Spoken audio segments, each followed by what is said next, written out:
So today I'm going to be reviewing for you the Munchkin Fresh Food Feeder for Babies.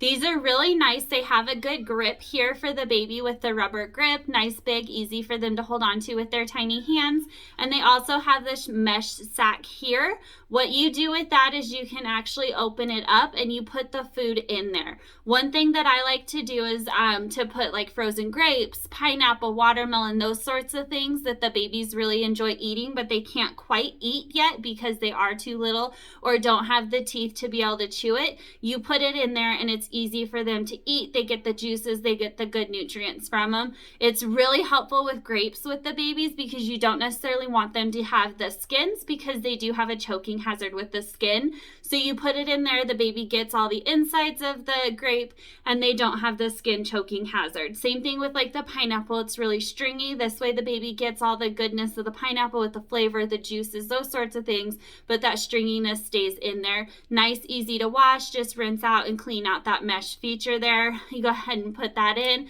It can be fresh fruit or it can be frozen fruit, however you like to do that, or whatever foods you want to put in there. So thank you for watching.